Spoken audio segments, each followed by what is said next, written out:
Hai, selamat pagi anak-anak. Jumpa lagi dengan Bu Niken. Dan hari ini kita akan belajar tentang tema 3, subtema 1, pembelajaran 1 untuk kelas 5. Bagaimana kabar kalian? Tentunya semua sehat ya, meskipun masih dalam pandemi COVID-19. Dan hari ini kita akan belajar tentang hewan ruminasi ya. Sekarang kalian buka buku pada halaman 6. Dan kalian amati, di sini ada gambar apa ya? Oh, ada gambar sapi rupanya. Ma, untuk menghasilkan susu jenis makanan apa yang biasa aku konsumsi? Bagaimana aku mencernanya ya? Ma. Nah, anak-anak yang ibu sayangi, kalian sudah mengamati gambar sapi tersebut kan? Selanjutnya, tuliskan hal-hal yang ingin kamu ketahui tentang organ pencernaan hewan dalam bentuk pertanyaan. Nah, di sini ada contoh pertanyaan. Bagaimana sistem pencernaan makanan pada hewan ruminasia? Simak penjelasan berikut ini ya. Hewan ruminasia adalah kelompok hewan mamalia yang biasa memamah atau memakan 2 kali dan dikenal dengan hewan memamah biak. Contoh hewan ruminasia ialah sapi, kerbau, rusa, domba, kambing, dan kijang. Bisa kalian simak di halaman 6. Nah, ini adalah mekanisme pencernaan makanan pada hewan ruminasia. Makanan seperti rumput pertama kali masuk ke dalam mulut sapi.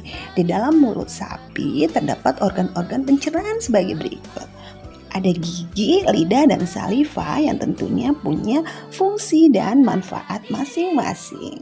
Kalian simak di halaman 7 ya. Sedangkan pada lambungnya, lambung sapi itu berbeda dengan lambung manusia, ukurannya jauh lebih besar. Lambung sapi terdiri atas 4 bagian, yaitu rumen, retikulum, omasum, dan obasum. Oleh karena itu, sapi dikatakan memiliki 4 perut. Nah, sekarang kalian perhatikan ya gambar pencernaan sapi berikut ini. Oke, lanjut kita pada halaman berikutnya. Di sini dijelaskan bagian-bagian dari lambung sapi, yaitu rumen atau perut besar. Tempat terjadinya pencernaan dengan bantuan mikroba atau bakteri. Di sini makanan dicerna hingga menjadi bubur dengan gerakan mengaduk yang dilakukan oleh dinding rumen.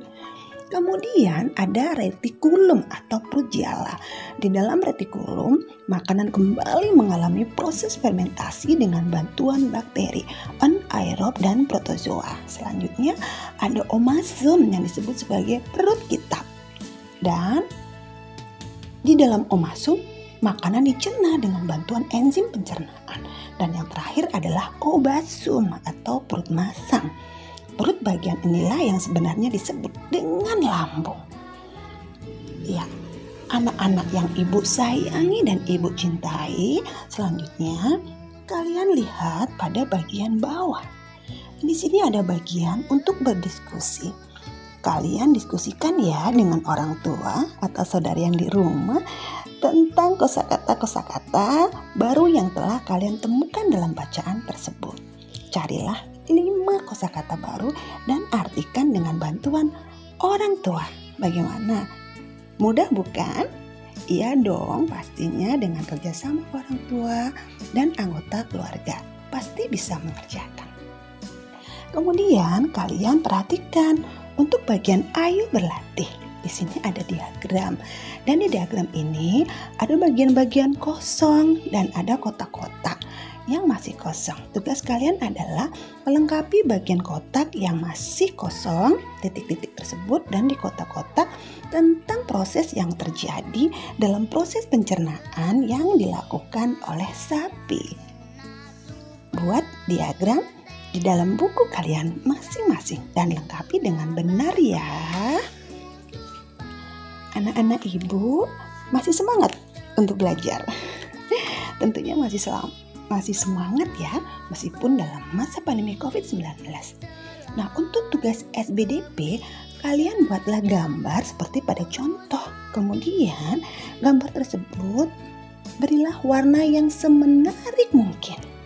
Kemudian tulislah bagian-bagian pencernaan pada sapi seperti pada halaman yang telah lalu.